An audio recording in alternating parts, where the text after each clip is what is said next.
Hello दोस्तों, स्वागत करते हैं आपका कलश कोचिंग क्लासेस में। मैं विपिन पढ़ा रहा हूं आपको मैथ्स और रीजनिंग की क्लासेस। तो शुरू करते हैं आज की पाठशाला।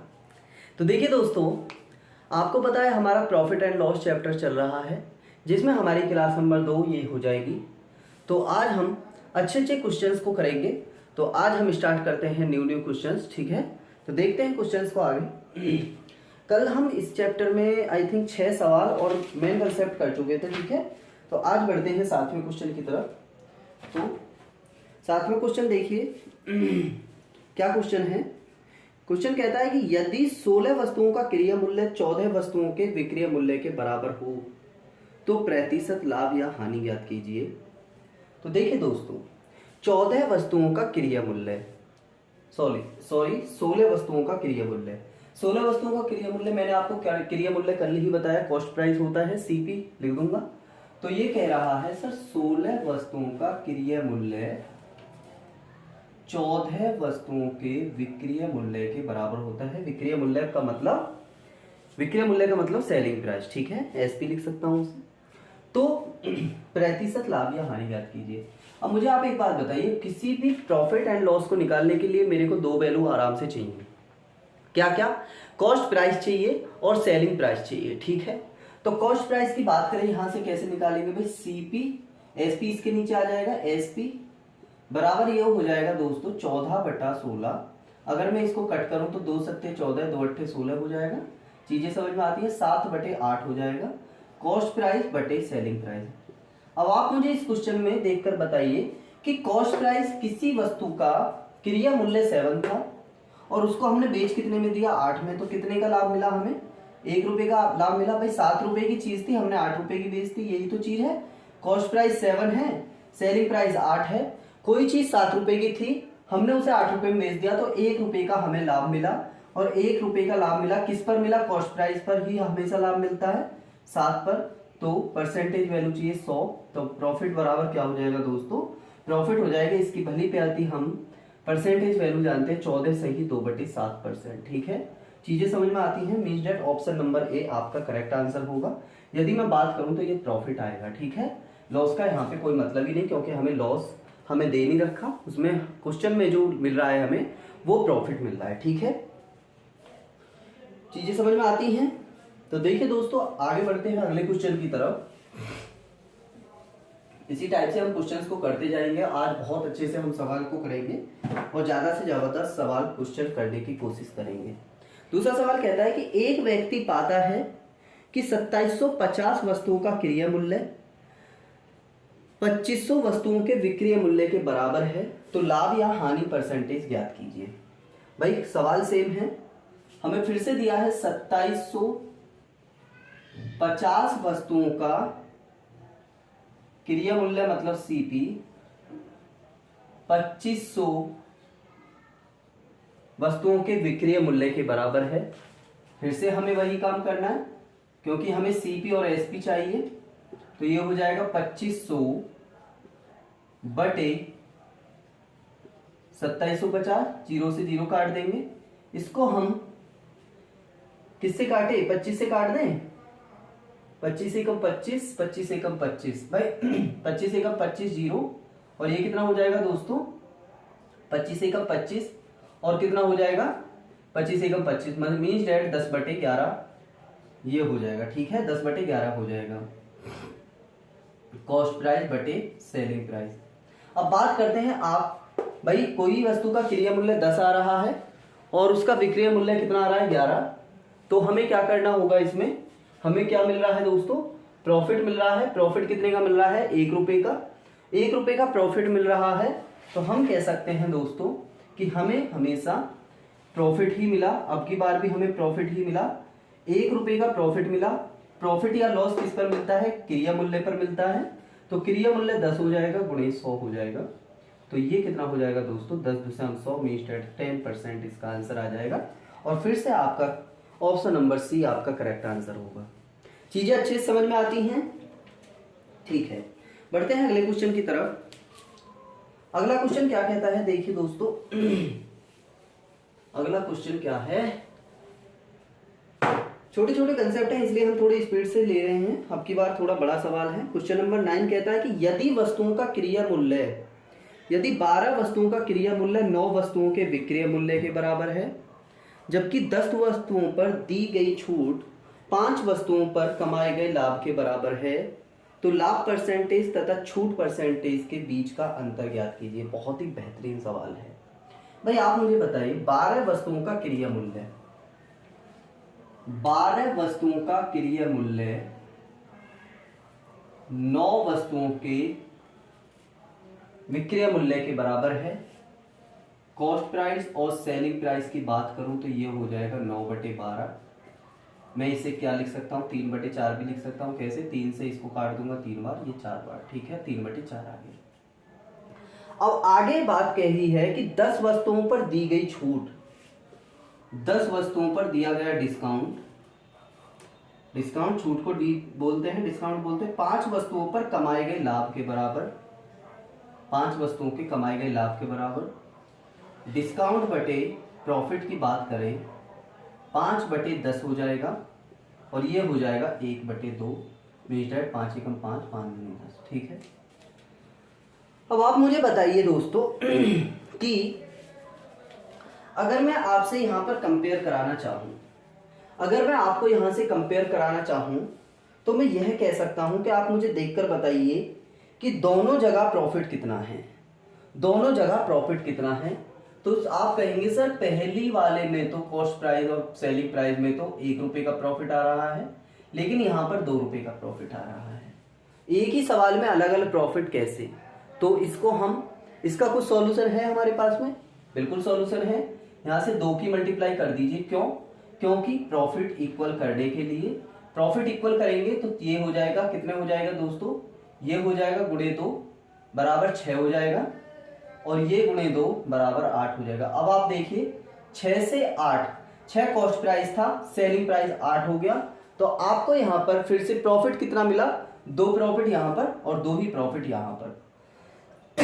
अब मैं आपसे बात कहूं कि कॉस्ट प्राइस, सेलिंग प्राइस और मार्क प्राइस मेरे को आप अलग अलग बताइए। तो कॉस्ट प्राइस आप कहेंगे सर कॉस्ट प्राइस तो हमारे पास में 6 है, कॉस्ट प्राइस तो आप जानते हैं क्रिया मूल्य, मैं बार बार बोल रहा हूं, कॉस्ट प्राइस क्रिया मूल्य, सेलिंग प्राइस विक्रय मूल्य कितना है यहां पर 8। अब आप बात कहेंगे सर मार्क प्राइस कैसे लें। भाई मार्क प्राइस हमेशा जब कोई चीज पर छूट दी जाती है तो वो चीज बेची जाती है। मार्क प्राइस हमेशा ही सेलिंग प्राइस या विक्रय मूल्य से बड़ा होता है, ठीक है, चीजें समझ में आती हैं। तो यहां पर 1 रुपए की छूट है, तो मैं यह कह सकता हूं दोस्तों कि यहां पर जो मेरी मार्क प्राइस होगी वस्तु की वो 9 हुई होगी, तभी तो भाई हम 1 की छूट दे पाएंगे, -1 की छूट दी तभी तो 8 की बिची। यहां पर 2 का प्रॉफिट हुआ तो यहां पर 2 रुपए फालतू है, 6 से 8, यहां से 9 से 8। अब हमसे कह रहा है लाभ परसेंटेज तथा छूट परसेंटेज के बीच अंतर ज्ञात कीजिए। अब यहां पर लाभ परसेंटेज निकालिए आप। 2 रुपए का लाभ हो रहा है, 2 रुपए का लाभ हो रहा है, 6 पर हो रहा है, तो 100 पर कितना, 2 3 6 और 1/3 की परसेंटेज वैल्यू क्या होती है, तो वो होती है दोस्तों 33.33%। मैंने आपको सिखाया हुआ है। 100 में 3 का भाग देंगे तो भी ऐसे आएगा। माफी चाहता हूं, थोड़ा सा खेद है, गला हल्का सा खराब है। 1 रुपए का डिस्काउंट, यदि मैं प्रॉफिट की बात करूं तो प्रॉफिट तो इतना आया, डिस्काउंट की बात करूं तो डिस्काउंट यहां पर 1 रुपए का आया, और डिस्काउंट हमेशा ही मार्क प्राइस पर दिया जाता है गुणे 100। तो इसका कितना आता है दोस्तों, 9 एकम 9, 9 एकम 9, 1 1 इतना आया, ठीक है। P माइनस डी की बात करें, P माइनस डी की बात करें, वही है पूछ रहा है, तो हम कह सकते हैं सर 33.33% माइनस 11.11%। ये कितना हो जाएगा, 3 में से 1 गया 2, 2.22, ये हो जाएगा percentage value. Means that P minus D percent बराबर जो आएगा 22.22 आ जाएगा। मीन्स दैट मैं यह कह सकता हूं कि लाभ परसेंटेज तथा छूट परसेंटेज के बीच का अंतर जो आया वो 22.22 आया, ठीक है। उम्मीद करता हूं चीजें समझ में आई होंगी। हमने क्या किया, कॉस्ट प्राइस सेलिंग प्राइस अलग अलग किए, फिर डिस्काउंट और प्रॉफिट अलग अलग किया। उसके बाद में जब यहां पर प्रॉफिट 2 रुपए का दे रखा था तो यहाँ पर भी हमने प्रॉफिट दो का इक्वल किया, उसके बाद में इक्वल करने के लिए 2 से गुणा की, कॉस्ट प्राइस, सेलिंग प्राइस और मार्क प्राइस अलग अलग निकाले, उसके बाद में हमने पहले प्रॉफिट परसेंटेज निकाला, फिर डिस्काउंट परसेंटेज निकाला, P माइनस डी कर दिया, हमारा आंसर आ गया और आंसर नंबर बी आपका करेक्ट आंसर हो गया। ठीक है, क्वेश्चन समझ में आता है? तो देखिए दोस्तों, बढ़ते हैं अगले क्वेश्चन की तरफ। अगला क्वेश्चन क्या है? अगला क्वेश्चन क्या है? आज बहुत ही अच्छे अच्छे क्वेश्चन हैं, यकीन मानिए आपको बहुत मजा आने वाला है आज मैथ की क्लास में। ठीक है, तो देखिए दोस्तों, अगला क्वेश्चन कहता है हमारा 12 वस्तुओं का क्रय मूल्य 9 वस्तुओं के विक्रय मूल्य के बराबर है, जबकि 8 वस्तुओं पर दी गई छूट 6 वस्तुओं पर कमाए गए लाभ के बराबर है, तो छूट प्रतिशत ज्ञात कीजिए। भाई क्वेश्चन सेम है, हल्का सा छोटा कर दिया है। 12 वस्तुओं का क्रय मूल्य 9 वस्तुओं के विक्रय मूल्य के बराबर है।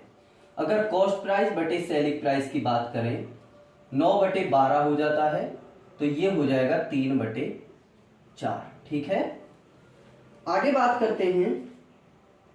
जबकि 8 वस्तुओं पर दी गई छूट, 8 वस्तुओं पर दिया गया डिस्काउंट, वो क्या हो जाएगा? 6 वस्तुओं पर दिए गए लाभ के बराबर होता है।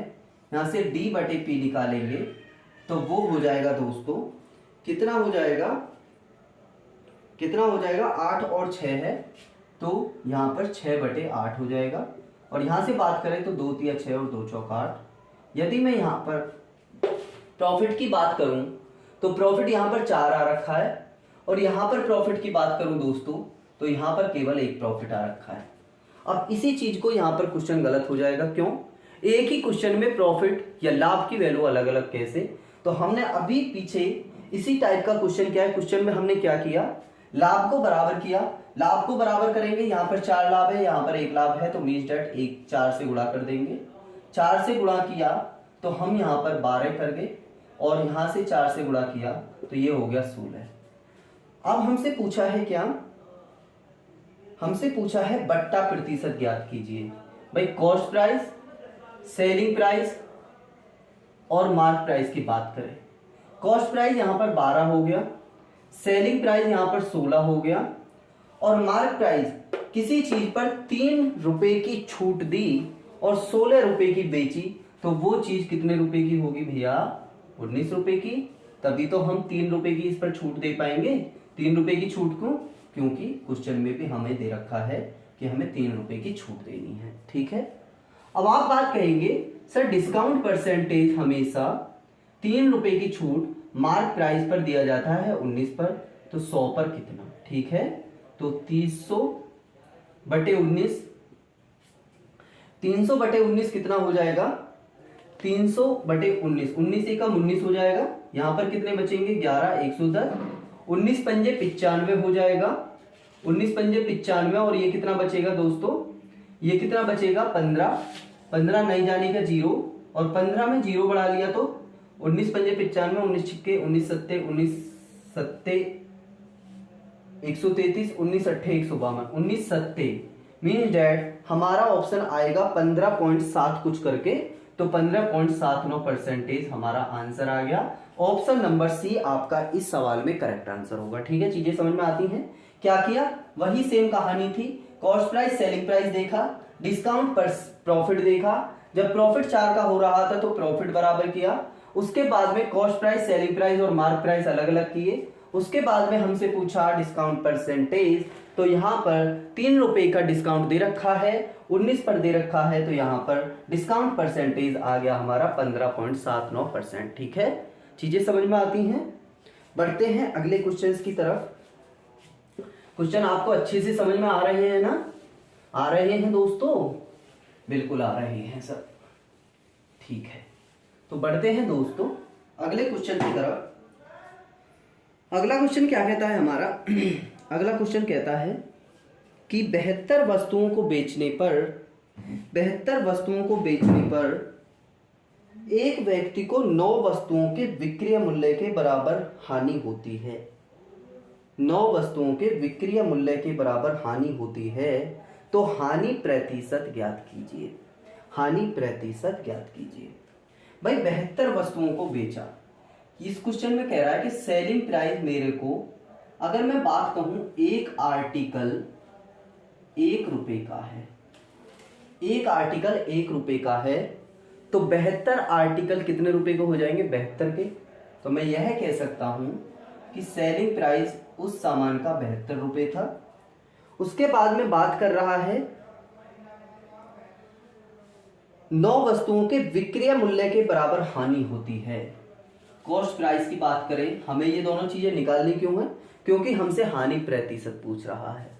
भाई सेलिंग प्राइस तो हमारे पास में 72 है, बाद में कहा कि 9 वस्तुओं के विक्रय मूल्य के बराबर हानि होती है, और एक आर्टिकल 1 रुपए का है तो 9 वस्तुएं 9 रुपए की होंगी, और 9 रुपए की हानि हो रही है। तो दोस्तों सीधी सी बात है, जब हमें किसी क्वेश्चन में हानि होती है तो हम बहुत भली भांति जानते हैं कि क्रय मूल्य विक्रय मूल्य से हमेशा बड़ा ही होता है। तो इसमें क्या करेंगे, विक्रय मूल्य के बराबर हानि होती है तो +9 हो जाएगा इधर जाने पर, और इधर जाने पर हुआ तो ये कितना हो गया? 81। अब आप मुझे बताइए सर कि 81 से 72 की तरफ, कॉस्ट प्राइस से सेलिंग प्राइस की तरफ जाने पर हमें कितने रुपए का नुकसान हुआ? 9 रुपए का नुकसान हुआ। क्या वही सवाल में नहीं बोल रहा? वही सवाल में नहीं बोल रहा है कि 9 वस्तुओं के विक्रय मूल्य के बराबर हानि होती है, और सवाल में हमने जो सजाया उसमें भी 9 रुपए की हानि आ रही है। इस टाइम तक हम क्वेश्चन में बहुत अच्छे तरीके से सही हैं, ठीक है। अब हमसे पूछा है इसने क्या? हानि प्रतिशत। भाई लॉस परसेंटेज की बात करें तो वो 9 रुपए का हुआ है, और लॉस हमेशा कॉस्ट प्राइस, प्रॉफिट हमेशा कॉस्ट प्राइस पर होता है। कॉस्ट प्राइस कितना है? 81, तो 100 पर कितना? 9 में कितने हो जाएगा? 81। 1/9 गुणे 100 कितना हो जाता है? 11 सही 1/9%। क्वेश्चन आपको अच्छे तरीके से समझ में आया? क्वेश्चन आपको अच्छे तरीके से समझ में आया? हमने क्या किया, एक आर्टिकल 1 रुपए का ले लिया, उसके बाद में क्वेश्चन में कहा हमसे कि 72 वस्तुओं को बेचने पर, 72 वस्तुओं, जब हमने 72 वस्तुओं को बेचा और एक वस्तु हमारी 1 रुपए की थी, तो 72 चीजें हमारी कितने रुपए की हो जाएंगी दोस्तों? वो हो जाएंगी 72 रुपए की, ठीक है। चीजें समझ में आती हैं, 72 रुपए की हो जाएंगी। उसके बाद में कहा कि 72 वस्तुओं को बेचने पर उस व्यक्ति को 9 वस्तुओं पर बेचे गए विक्रय मूल्य के बराबर हानि होती है। मींस दैट उसका कहना यह है कि जब उसने 9 वस्तुओं के बेचने पर भी विक्रय मूल्य के बराबर हानि होती है, मींस दैट 9 रुपए की उसे हानि हो रही है। सेलिंग प्राइस हमारा 72 है, 9 रुपए की हानि हो रही थी, इसका मतलब कॉस्ट प्राइस सेलिंग प्राइस से बड़ा होगा। और कितना बड़ा होगा? 9 रुपए बड़ा होगा। तो हमने क्या किया, 72 से कॉस्ट प्राइस 81 हो गया। 9 रुपए की हानि हो रही थी, किस पर होगी हमेशा हानि? कॉस्ट प्राइस पर। हानि निकाल दी, 11 सही 1/9% आ गया, ठीक है। यदि अब भी कंसेप्ट को नहीं समझे तो अब की बार देखेंगे दोस्तों, ठीक है। ज्यादा दिमाग पर लोड नहीं लेते, छोटे छोटे कंसेप्ट हैं, अच्छे कंसेप्ट हैं, मैं यह कह सकता हूं। तो देखिए अगले क्वेश्चन की तरफ। अगला क्वेश्चन कहता है कि 72 वस्तुओं को बेचने पर एक व्यक्ति को 9 वस्तुओं के विक्रय मूल्य के बराबर लाभ होता है। 9 वस्तुओं के विक्रय मूल्य के बराबर लाभ होता है, तो लाभ परसेंटेज ज्ञात कीजिए। सेम क्वेश्चन है भाई, एक आर्टिकल की वैल्यू 1 रुपया मैंने ले ली, तो हमसे बात कर रहा है सेलिंग प्राइस और कॉस्ट प्राइस की। सेलिंग प्राइस कितना? 72 वस्तुओं को बेचने पर 9 वस्तुओं के विक्रय मूल्य के बराबर लाभ होता है। मींस दैट जब 9 वस्तुओं को देखो तो 9 रुपए का लाभ होना। क्यों? क्योंकि एक वस्तु 1 रुपए की है, तो 9 वस्तु 9 रुपए की होंगी। जैसे हमने 72 वस्तुओं को बेचा, कितने रुपए की? 72 रुपए की। अब आप मुझे बताइए सर, जब लाभ होता है तो क्रय मूल्य विक्रय मूल्य में क्या अंतर होता है? तो क्रय मूल्य हमेशा ही विक्रय मूल्य से कम होना चाहिए। तो इधर जाने पर -9 होगा, तो -9 होगा तो ये 63 हो जाएगा। अब आप मुझे बताइए, यदि क्रिया मूल्य कॉस्ट प्राइस 63 है और सेलिंग प्राइस 72 है, तो हमें कितने रुपए का लाभ हुआ? तो आप कहेंगे सर हमें 9 रुपए का लाभ हुआ। यही वह हमसे कह रहा है कि 9 रुपए का लाभ होना चाहिए। अब P परसेंटेज की बात करें तो P परसेंटेज बराबर हो जाएगा 9 रुपए का लाभ, और परसेंटेज प्रॉफिट या परसेंटेज ऑफ लॉस जो निकालते हैं वो हमेशा किस पर निकालते हैं? कॉस्ट प्राइस पर। तो ये हो जाएगा 9/63 गुणे 100 मीन्स डेट 9 सत्ते 63 और 1/7 गुणे 100 की हम परसेंटेज वैल्यू देखते हैं तो वो कितनी हो जाती है? 14 सही 2/7%। तो ऑप्शन नंबर ए हमारा करेक्ट आंसर होगा। चीजें समझ में आती हैं? प्रॉफिट दे रखा था तो हमें प्रॉफिट मिल गया। ठीक है, बढ़ते हैं दोस्तों अगले क्वेश्चन की तरफ। मानता हूं अच्छे कंसेप्ट हैं और अच्छे तरीके से मैं आपको इन कंसेप्ट को क्लियर करा रहा हूं। ठीक है,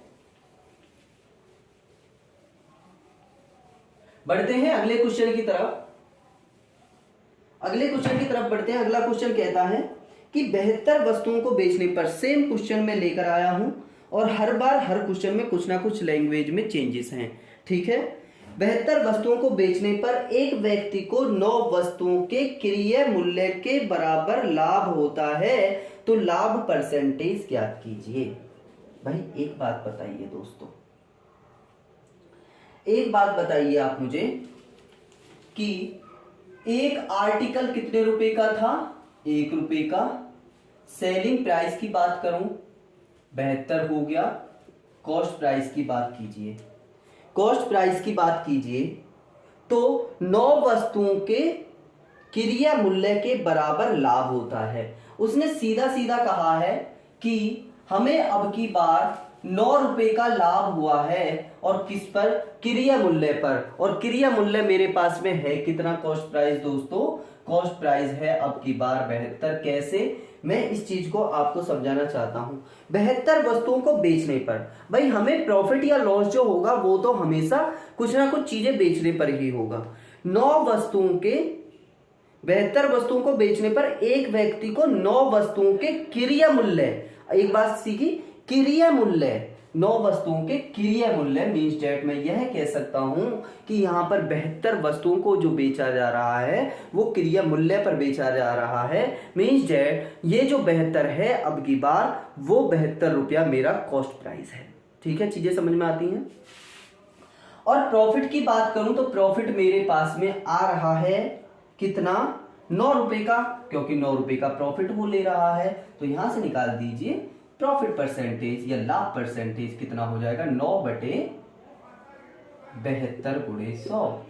ये कितना हो जाएगा? 9/72 और 1/8 गुणे 100 का परसेंटेज वैल्यू हो जाएगी दोस्तों, वो हो जाएगी 12.5%। चीजें समझ में आती हैं। अब की बार क्रय मूल्य पर बात कर रहा था।